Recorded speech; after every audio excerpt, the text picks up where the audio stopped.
അർജുനൻ തൻ്റെ 12 വർഷത്തെ വനവാസ പർവ്വ കാലയളവിൽ ഒരിക്കൽ പശ്ചിമ സമുദ്രതീരത്തെ പുണ്യക്ഷേത്രങ്ങളെല്ലാം കണ്ടിട്ട് ഒടുവിൽ ദ്വാരകയ്ക്കടുത്തുള്ള പ്രഭാസ തീർത്ഥത്തിലെത്തി. അർജുനൻ അവിടെ എത്തിയതറിഞ്ഞ കൃഷ്ണൻ വേഗം അവിടേക്ക് ചെന്നു. ഇതുവരെയുള്ള യാത്രാവിശേഷങ്ങൾ ചോദിച്ചറിഞ്ഞ കൃഷ്ണൻ അർജുനനെയും കൂട്ടി തൻ്റെ സുവർണരഥത്തിൽ യാദവ രാജധാനിയായ ദ്വാരകയിലേക്ക് തിരിച്ചു. ദ്വാരകാവാസികൾ അർജുനന് അത്യുജ്വലമായ വരവേൽപ്പാണ് നൽകിയത്. വില്ലാളി വീരനായ അർജുനനെ കാണാൻ വർണ്ണതോരണങ്ങൾ അലങ്കരിച്ച വീഥികൾക്ക് ഇരുവശവും അപാലവൃദ്ധം ജനങ്ങൾ അണിനിരന്നു. കൃഷ്ണന്റെ കൊട്ടാരത്തിൽ അർജുനൻ അനേക ദിവസം ആനന്ദപൂർവ്വം കഴിഞ്ഞു. ആ സമയത്താണ് രൈവതക പർവ്വതത്തിൽ യാദവരുടെ വലിയൊരു ഉത്സവം ആരംഭിച്ചത്. പാട്ടും നൃത്തവും മറ്റു കലാപരിപാടികളും എല്ലാം ഉണ്ടായിരുന്നു. ഉത്സവ പൂജാദികളിൽ പങ്കുകൊള്ളാനും മത്സരക്കളികൾ കണ്ട് ആനന്ദിക്കാനും ഉടുത്തൊരുങ്ങി ഉത്സാഹത്തോടെ യാദവർ എല്ലാവരും ഭാര്യമാരോടും കുട്ടികളോടൊക്കെ ഒത്ത് ഉത്സവ സ്ഥലത്ത് വന്നെത്തി. കൃഷ്ണനും അർജുനനും അവിടെ കാഴ്ചകളൊക്കെ കണ്ട് ആസ്വദിച്ച് നടക്കുന്ന വേളയിൽ വസുദേവപുത്രിയായ സുഭദ്ര തോഴിമാരോടൊത്ത് വരുന്നത് കണ്ടു. അതിസുന്ദരിയായ അവളെ കണ്ടപ്പോൾ അർജുനന്റെ മനസ്സാകെ ഒന്ന് പതറി. പ്രിയ തോഴിനെ നോക്കി ചെറുപുഞ്ചിരിയോട് കൃഷ്ണൻ ചോദിച്ചു, ഇപ്പോൾ താൻ സന്യാസിയാണെന്നുള്ള കാര്യം മറന്ന് സ്ത്രീകളെ നോക്കി നിൽക്കുന്നത് ശരിയാണോ ചങ്ങാതി? അതെൻ്റെ പെങ്ങൾ സുഭദ്രയാണ്, അച്ഛൻ്റെ കണ്ണിലുണ്ണിയാണ് അവൾ. അർജുനൻ മിത്രത്തോട് പറഞ്ഞു, ക്ഷമിക്കണം, എന്തൊരു സൗന്ദര്യം കൃഷ്ണ, അവൾ എൻ്റെ ഭാര്യയായി തീർന്നാൽ സർവ്വ ഐശ്വര്യങ്ങളും എനിക്കുണ്ടാവും. ഇത് കേട്ട് കൃഷ്ണൻ പറഞ്ഞു, തനിക്ക് അങ്ങനെ ഒരു ആശയമുണ്ടെങ്കിൽ ഞാൻ അച്ഛനോടൊന്ന് പറഞ്ഞു നോക്കാം, ചിലപ്പോൾ നടന്നാലോ. അർജുനൻ പറഞ്ഞു, അവളെ എനിക്ക് ലഭിക്കുമെന്ന് ഉറപ്പാക്കാൻ എന്താണൊരു മാർഗം? ഒരു മനുഷ്യന് ചെയ്യാവുന്നത് എന്തും ഞാൻ ചെയ്യാം. കൃഷ്ണൻ പറഞ്ഞു, വിവാഹങ്ങൾ പല വിധമുണ്ട് ക്ഷത്രിയർക്കിടയിൽ. സ്വയംവരമാണ് പതിവ്.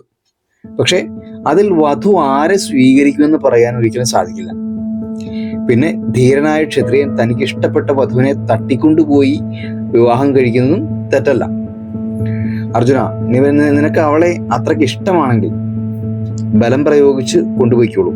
ഞാനിതൊന്നും അറിഞ്ഞില്ലെന്ന് നടിച്ചേക്കാം, പോരെ? അങ്ങനെ അർജുനനും കൃഷ്ണനും കൂടി സുഭദ്രയെ തട്ടിക്കൊണ്ടുപോകാനുള്ള പദ്ധതി അങ്ങോട്ട് തയ്യാറാക്കി. യുധിഷ്ഠിരിൽ നിന്നും വിവാഹത്തിനുള്ള സമ്മതം ദൂതനയച്ച് അർജുനൻ വാങ്ങിക്കുകയും ചെയ്തു. സുഭദ്ര പൂജയ്ക്കായി രൈവതക പർവ്വതത്തിൽ പോയിട്ടുണ്ടെന്നുള്ള കാര്യം കൃഷ്ണൻ രഹസ്യമായി അർജുനനെ അറിയിക്കുകയും ഇനി ചെയ്യേണ്ട കാര്യങ്ങൾ ഉപദേശിക്കുകയും ചെയ്തു. കൃഷ്ണന്റെ ഉപദേശം അനുസരിച്ച് കൃഷ്ണൻ കൊടുത്ത സ്വർണരഥത്തിൽ സുഗ്രീവനെന്നും ശൈബ്യനെന്നും പേരുള്ള വേഗതയേറിയ അശ്വങ്ങളെ ബന്ധിച്ച് വേട്ടയ്ക്ക് പോകുന്ന മട്ടിൽ ആയുധങ്ങളും നിറച്ച് ഉടൻ തന്നെ രൈവതക പർവ്വതത്തിലേക്ക് പുറപ്പെട്ടു.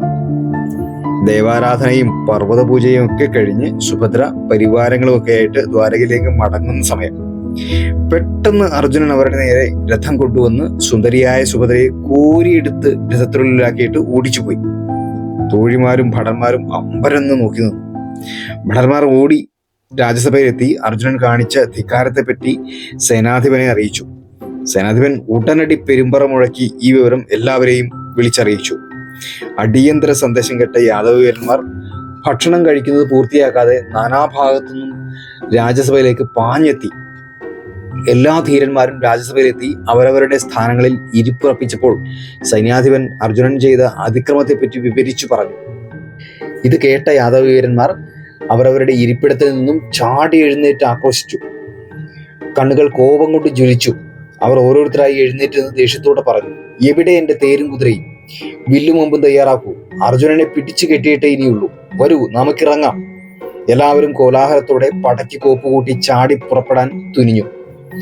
രാജ്യസഭയിൽ കൃഷ്ണനും ബലരാമനും ഉണ്ടായിരുന്നു. പക്ഷെ ഇതെല്ലാം കേട്ടിട്ടും കൃഷ്ണൻ ഒന്നും മിണ്ടിയില്ല. കൃഷ്ണന്റെ മൗനം കണ്ട ബലരാമൻ എല്ലാവരോടും ചോദിച്ചു, യാദവ പ്രമുഖരെ, ബുദ്ധിമാനായ കൃഷ്ണൻ ഒന്നും മിണ്ടാതിരിക്കുന്നത് കണ്ടിട്ടും നിങ്ങൾ എന്തിന് ബഹളം കൂട്ടുന്നു? നിങ്ങളിങ്ങനെ അങ്കക്കലി കൊണ്ട് തുള്ളുന്നത് ശരിയല്ല. ബുദ്ധിമാനും വിവേകിയുമായ കൃഷ്ണൻ തന്റെ അഭിപ്രായം പറയട്ടെ. അതനുസരിച്ച് നമുക്ക് എന്താണ് ചെയ്യേണ്ടതെന്ന് തീരുമാനിക്കാം. ബലരാമൻ പറഞ്ഞതിൽ കാര്യമുണ്ടെന്ന് എല്ലാവർക്കും തോന്നി. പെട്ടെന്ന് സദസ്സ് ശാന്തമായി. എല്ലാവരും അവരവരുടെ ഇരിപ്പിടങ്ങളിൽ ചെന്നിരുന്നു. അപ്പോൾ ബലരാമൻ കൃഷ്ണനോട് ചോദിച്ചു, കൃഷ്ണ, നീ ഇവിടെ നടക്കുന്നതിനെല്ലാം സാക്ഷിയല്ലേ? നാം എന്തൊരു ആദരവോടെയാണ് കുന്തിപുത്രനെ സ്വീകരിച്ചത്. എന്നിട്ടും അവൻ കാണിച്ചത് മര്യാദയില്ലായ്മയല്ലേ? നമ്മളെയൊക്കെ അപമാനിച്ചുകൊണ്ടല്ലേ സുഭദ്രയുമായി കടന്നു കളഞ്ഞത്? പാല് കൊടുത്ത കൈക്ക് തന്നെ കുത്തുന്ന പാമ്പാണ് അവൻ. നിന്റെ ചെങ്ങാതിയല്ലേ അവൻ? ഉണ്ട പാത്രം ഉടച്ചെറിയുന്ന അവൻ കുടുംബത്തിൽ പെടുന്നവനാണോ? ബലരാമൻ കൃഷ്ണനോട് ഇപ്രകാരം ചോദിച്ചുകൊണ്ട് സഭയിലെ യാദവ പ്രമുഖരോടായി പറഞ്ഞു. യാദവരുടെ മുഖത്ത് അർജുനൻ കരിവാരി തേച്ചില്ലേ, അവനെ കൊല്ലണ്ടേ? സഭയിലെ എല്ലാ യാദവരും ബലരാമൻ പറഞ്ഞതിനോട് യോജിച്ചു. പടയ്ക്ക് പുറപ്പെടണമെന്ന് അവർ അട്ടഹസിച്ചു. എല്ലാം കേട്ട് കഴിഞ്ഞപ്പോൾ കൃഷ്ണൻ എഴുന്നേറ്റ് നിന്ന് ശാന്തനായി പറഞ്ഞു, നിങ്ങൾ ഈ പറഞ്ഞതുപോലെ വലിയ തെറ്റൊന്നും അർജുനൻ ചെയ്തിട്ടില്ല. പോരാത്തതിന് അർജുനനും സുഭദ്രയും തമ്മിൽ നല്ല ചേർച്ചയുമുണ്ട്. ഇഷ്ടമുള്ള വധുവിനെ ബലമായി പിടിച്ചുകൊണ്ടുപോകുന്നത് ക്ഷത്രിയർക്കിടയിൽ പതിവുള്ളതല്ലേ? പിന്നെ ഈ ബന്ധുത്വം കൊണ്ട് നേട്ടവും നമുക്കല്ലേ? ഭരതവംശത്തിലെ ശന്തനുവിന്റെ പേരക്കിടാവായ അർജുനനേക്കാൾ മികച്ച വരനെ സുഭദ്രയ്ക്ക് കിട്ടുമോ? ഒന്ന് ആലോചിച്ചു നോക്കൂ നിങ്ങൾ. കൂടാതെ ശ്രീ പരമേശ്വരൻ ഒഴികെ ഈ ത്രിഭുവനത്തിൽ അർജുനനെ തോൽപ്പിക്കാൻ ആർക്ക് കഴിയും? അവനെ പിന്തുടർന്ന് യുദ്ധം ചെയ്യുന്നത് മണ്ടത്തരമാണ്.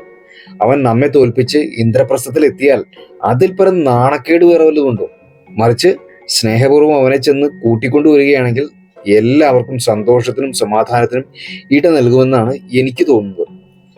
ശ്രീകൃഷ്ണൻ അങ്ങനെ തന്ത്രപൂർവ്വം അർജുനനെ ന്യായീകരിച്ചു. ശ്രീകൃഷ്ണന്റെ വാക്കുകൾ കേട്ട് അത് ശരിയാണെന്ന് ബോധ്യപ്പെട്ട യാദവർ അർജുനനെ ദ്വാരകയിലേക്ക് കൂട്ടിക്കൊണ്ടുവന്നു. വിധി അനുസരിച്ച് അർജുനന്റെയും സുഭദ്രയുടെയും വിവാഹം സമംഗളം നടത്തി കൊടുക്കുകയും ചെയ്തു. പതിവ് പോലെ മഹാഭാരതത്തിൽ നിന്നുള്ള ഈ ഒരു സന്ദർഭവും നിങ്ങൾ നന്നായി ആസ്വദിച്ചു എന്ന് തന്നെ കരുതുകയാണ്. നിങ്ങളുടെ അഭിപ്രായവും നിർദ്ദേശങ്ങളും ഒക്കെ ഒരു കമൻ്റായിട്ട് കുറിക്കാൻ മടിക്കണ്ട. ഇഷ്ടപ്പെട്ടുവെങ്കിൽ, വീഡിയോകൾ ഇഷ്ടപ്പെട്ടു എന്നുണ്ടെങ്കിൽ നിങ്ങൾ ചാനൽ സപ്പോർട്ട് ചെയ്യുന്ന കാര്യം പരിഗണിക്കുക. വരുന്ന വീഡിയോകൾ നമുക്ക് കണ്ടുകൊണ്ടേയിരിക്കാം. മഹാഭാരത കഥകൾ കേട്ടുകൊണ്ടേയിരിക്കാം. നമസ്കാരം.